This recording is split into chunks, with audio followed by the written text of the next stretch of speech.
Fabrice Arfi, cette note, c'est vous qui l'avez dévoilée dans un article dont vous étiez le co-auteur il y a maintenant 13 ans, chez Mediapart. Une note en arabe, elle est datée du 9 décembre 2006. Elle porte la signature, on la voit à l'écran, la signature du chef des services des renseignements extérieurs libyens, qui s'appelle Moussa Koussa. Que contient-elle et pourquoi est-elle si importante ? Alors, c'est une note que nous avons révélée en avril 2012, alors que ça faisait déjà un an qu'on faisait des révélations sur l'affaire libyenne. Le premier article de Mediapart, qui était titré Sarkozy-Guéant, le grand soupçon libyen, date de juillet 2011. Donc, c'est pas l'article qui lance l'affaire.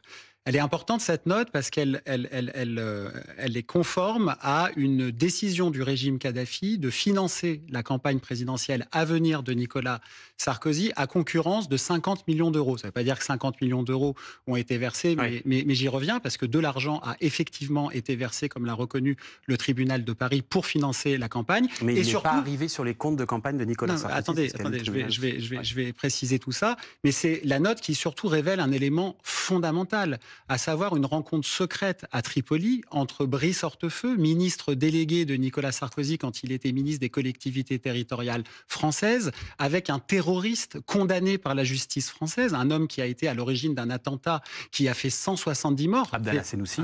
Senoussi, qui a fait sauter un avion de ligne, c'est plus que le Bataclan en nombre de morts. Et cette rencontre secrète est l'un des fondements de la condamnation pour association de malfaiteurs, notamment de M. Sarkozy.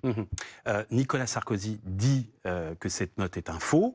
Il s'appuie d'ailleurs sur les mots de la présidente au moment de prononcer le jugement la semaine dernière, qui dit qu'il n'y a aucun élément qui a permis de corroborer le contenu de la note, qui apparaissait déjà fragile. Je cite les mots de la présidente du tribunal. Le plus probable est que ce document Mediapart soit un faux. Est-ce que vous êtes trompé ? Alors non, ce document n'est pas un faux, mais ça n'est pas moi qui le dis. En fait, Nicolas Sarkozy a déposé plainte pour faux contre Mediapart. Il y a eu procès, il vous a attaqué pour faux. Il y a eu une enquête pendant 4 ans, une enquête très poussée qui a recueilli des témoignages de militaires français, de diplomates français, d'agents du renseignement français, mais aussi qui a mobilisé des expertises techniques, une expertise graphologique qui dit que la signature est de la main de Moussa Koussa, que la signature est authentique. Il y a une expertise scientifique qui a dit qu'il y avait une matérialité de la note, qu'il y avait un support papier, que le vieillissement du papier correspondait à la date, que les encres sont authentiques. C'est si vrai. Il y a eu procès, enfin vous avez raison, il y a eu procès en appel, vous avez gagné au procès en appel. Il y a eu cour de cassation sur cette affaire. Et la cour de cassation dit à la fin, elle a écarté l'accusation lancée par Nicolas Sarkozy. Elle dit ce n'est pas un faux, mais on ne peut pas dire pour autant avec certitude qu'il s'agit d'un vrai. Mais parce que la justice... On n'est pas plus avancé à ce moment-là. La justice a dit, et il faut être prudent dans l'expression, il y a ce qu'on appelle en droit une autorité de la chose jugée. Cette note est, selon la justice française, ni un faux matériel, ni un faux intellectuel. C'est si vrai qu'elle a révélé une rencontre secrète qui a existé et qui est au fondement de la condamnation. Mais il y a un débat... pour dire que la Cour de cassation n'a jamais dit qu'il s'agit d'un vrai. La justice est saisie pour dire si c'est un faux. Oui, elle n'a pas été interrogée pour savoir si c'était un vrai. Mais non, mais en fait, la justice est saisie pour dire... Mais non, mais c'est le droit. La justice ne peut pas dire elle est authentique. Elle dit il n'y a rien qui permet de dire que c'est un faux matériel et un faux intellectuel. En revanche, et nous le disons depuis des années, il y a probablement une erreur dans la date. C'est ce que j'allais vous demander. Il y a une date sur ce document qui n'est pas la date du document, mais la date qui est de la réunion avec le terroriste. Via Takedine, Brice Hortefeux.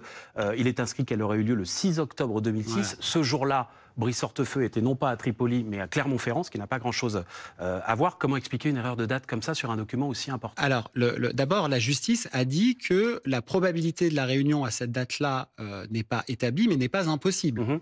La présidente dit cette expression malheureuse, probablement faux, qui ne veut rien dire en droit, en disant comme la date ne correspond pas à une réunion qui a pu matériellement se passer pour Brice Hortefeux, elle est probablement faux.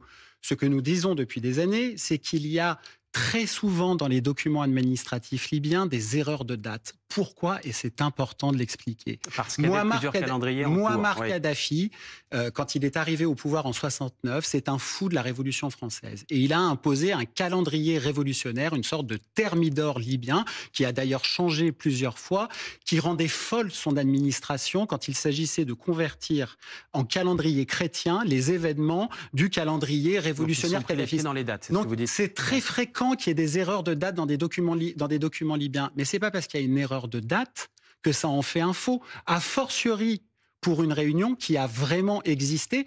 Et ce qui est en train de se passer, ça n'est rien d'autre qu'une manœuvre de diversion de M. Sarkozy et de son clan comme un chef de chorale médiatique qui dit « regardez ici pour qu'on ne regarde par là ». Et qu'est-ce qu'il y a là ? La présidente du tribunal, elle n'est pas manipulée par Nicolas Sarkozy. Mais je ne dis pas ça. Oui. Je dis qu'il y a une phrase malheureuse de la présidente du tribunal et des assesseurs qui vont à l'encontre de l'autorité de la chose jugée et qui dit cette phrase sur la foi d'une erreur de date. Une erreur ne fait pas un faux.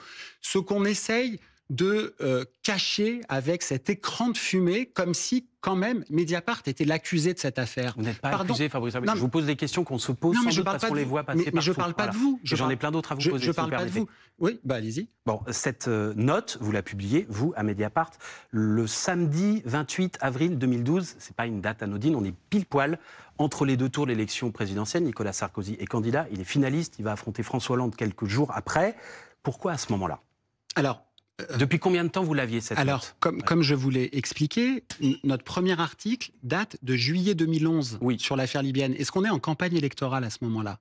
Non, mais le 28 avril, on est au milieu. Enfin, on publie des informations quand les vérifications sont faites. Imaginez que... Alors c'est vrai que c'est un calendrier qui nous a été désagréable. Mais est-ce qu'il aurait fallu retenir la publication de cette note parce qu'il y avait l'élection présidentielle ? Vous vous êtes posé la question à ce moment-là ? Mais bien sûr, on s'est posé la question. En disant, là, comme c'est quand même potentiellement explosif... Mais bien évidemment, mais imaginez le crime journalistique de retenir cette information, d'attendre l'élection présidentielle pour la publier. Donc c'est le 28 avril 2012, à une semaine du second tour, que vous avez eu la preuve, selon vous, qu'elle était exacte. Vous n'avez pas gardé sous le coude. Non mais pardon, mais qu'est-ce qui vous permet de penser ça ? Parce que vous savez que cette date-là, on est dans une période en plus où le temps de parole est géré, les candidats ne peuvent pas s'exprimer. Très peu, c'est l'égalité parfaite entre les deux nous avons fait notre enquête, nous avons respecté. Il ne pouvait pas répondre aux accusations à ce moment-là. Mais bien sûr que si, il a répondu, on a contacté l'Élysée, on a contacté tous les acteurs. Pas dans les médias audiovisuels, vous savez, c'est la période d'égalité entre les deux tours de la présidence. Nicolas Sarkozy s'est exprimé dans la foulée pour annoncer un dépôt de plainte contre Mediapart, qu'il a qualifié d'officine de la gauche, alors que les mois qui allaient suivre, nous révélons le compte en Suisse du ministre socialiste du budget, Jérôme Cahuzac. Bon, donc en fait, là, ce qui est en train de se passer, c'est une inversion de la réalité dans un moment trumpien qui est en train de s'écrire sur le dos de l'affaire libyenne pour faire oublier une chose, et une seule, c'est que le tribunal de Paris a reconnu coupable Nicolas Sarkozy, Brice Hortefeux et Claude Guéant d'association de malfaiteurs, d'avoir négocié à l'automne 2005 avec un terroriste condamné par la France, Abdallah Senoussi, le numéro 2 du régime, un pacte corruptif, c'est écrit noir sur blanc dans le jugement, dont le but était le financement illégal de la campagne de 2007. Nicolas Sarkozy a dit, et ça a été répété sur tous les plateaux, qu'il est condamné pour un projet. Non, le tribunal dit qu'en exécution du pacte corruptif, le régime de M. Kadhafi a versé 6,5 millions d'euros, dont 2 millions du terroriste Senoussi, qui sont arrivés dans les poches des intermédiaires de l'équipe Sarkozy. Je n'ai pas terminé. J'ai même pas eu le temps de vous poser la question. La contrepartie de ce pacte corruptif, d'après le tribunal de Paris, c'est la promesse faite par l'équipe Sarkozy de regarder la situation pénale du terroriste en France qui était recherché par la justice française pendant que M. Hortefeux et M. Guéant le rencontraient secrètement à Paris. Est-ce qu'on mesure à Tripoli, est-ce qu'on mesure la gravité de ce qui est décrit par le tribunal de Paris? Et en fait, M. Sarkozy... Pardon, vous avez raison, mais ce jugement tel que vous l'expliquez là, il a été expliqué dans ces termes sur ce même plateau. Non mais je ne parle pas de BFM. Je parle pas de BFM. Je dis l'opération de Nicolas Sarkozy qui est en train de faire quelque chose de très simple. Nicolas Sarkozy, hier, vous l'avez sans doute lu comme nous dans l'interview au JDD, dit l'officier de police judiciaire qui enquêtait sur moi likait les articles de Mediapart et par ailleurs, à chaque fois qu'il y avait une audition chez un magistrat, par exemple, je l'apprenais quasiment en lisant Mediapart. Alors non, quand il y avait... Est-ce qu'il y a, pour répondre aux accusations qu'il a lancées contre vous, un complot, la justice ou la police et Mediapart pour le faire tomber? Non mais c'est le mot qu'il utilise. Mais parce que Nicolas Sarkozy, qui est un multi-condamné, on est en train de parler d'un homme, qui a été définitivement condamné pour corruption. D'ailleurs, il a assisté. Il a fait appel. Non, non, Ah oui, pardon, corruption, c'est non, l'autre dans volet. l'affaire Bismuth, il a corrompu un magistrat, il est définitivement condamné. Au regard du droit français, c'est un délinquant. Donc il ne doit plus s'exprimer dans la Mais presse. pas du tout. Non, bon. C'est pas du tout. C'est si vrai qu'il a assisté au procès libyen avec un bracelet électronique au pied.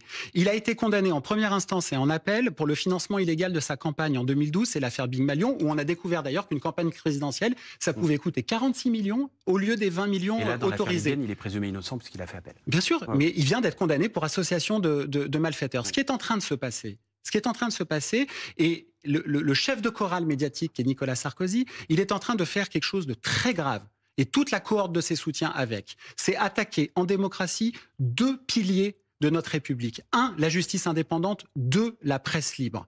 Et donc moi, je suis ici pour dire qu'il n'est la victime d'aucun complot, pour répondre à votre question. Et il y a des vraies victimes dans cette affaire, qui ont été reconnues par le tribunal de Paris. Ce sont les familles de victimes du DC10. Du DC10 du TA, oui, orchestré par le même... dont le tribunal a dit qu'elles avaient subi un préjudice à cause des tractations et du pacte corruptif noué à Tripoli. C'est si vrai que Nicolas Sarkozy, solidairement avec messieurs Hortefeux et Guéant, vont devoir lui verser à toutes ces familles des dommages et intérêts.